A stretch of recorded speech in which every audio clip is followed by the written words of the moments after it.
국방부는 오늘 제주 4.3 사건에 대해서 유감을 표명했습니다. 대통령이 유감을 표명한 적은 몇 차례 있었지만 70여 년 전 제주 4.3 사건의 직접적인 진압 관련 부처인 국방부가 이 제주도민들이 희생된 것에 대해서 유감과 애도를 표명한 일은 처음입니다. 제주 4.3 사건은 1947년 3.1절 기념식 발포 사건 때부터 1954년 9월 21일 한라산 통행금지령이 해제될 때까지 약 7년 7개월 동안 제주도민 3만여 명이 희생된 사건입니다. 1947년부터 54년까지 이 7년간은 한반도의 정치 권력이 결정됐던 시기이죠. 미 군정과 남북 단독 정부 수립, 그리고 남북 간의 동족 학살 전쟁이었던 6.25 전쟁이 있었던 시기입니다. 이 7년 동안 이 정치 권력의 무자비한 무장투쟁 속에서 제주도민들이 희생당하고 50여 년 이상 그 긴 세월 동안에 침묵의 바다에서 살아야 했던 사건이 바로 제주 4.3 사건입니다. 제주도는 특히 일본군이 태평양 전쟁의 최전선 방어 진지로 삼았기 때문에 제주도민들에 대한 억압과 착취는 상상을 불허했던 곳입니다. 1945년 해방을 맞아서 그 기쁨을 만끽한 시기는 제주도민들에게는 잠깐이었습니다.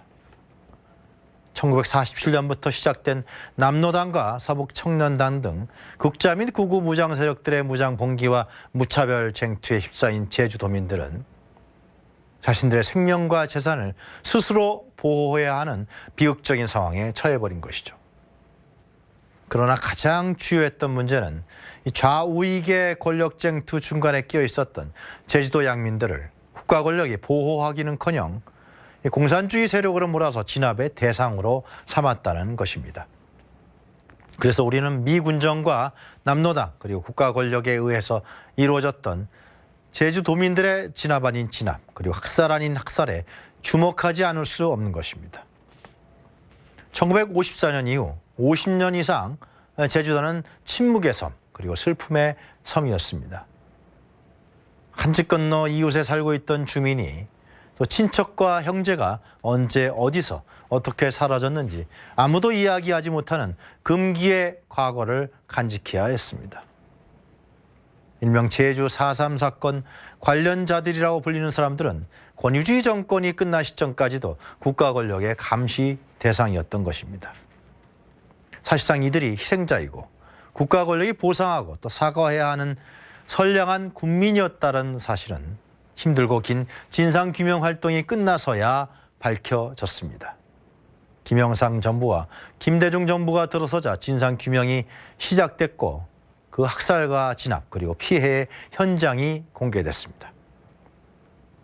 1997년 김대중 대통령은 후보 시절 4.3 사건의 진상규명과 명예회복을 공약으로 내걸기도 했습니다.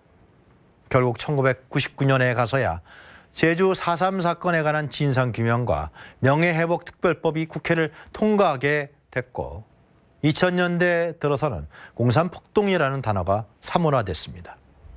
2005년 노무현 대통령이 국가 차원에서 공식적인 사과가 있었고요.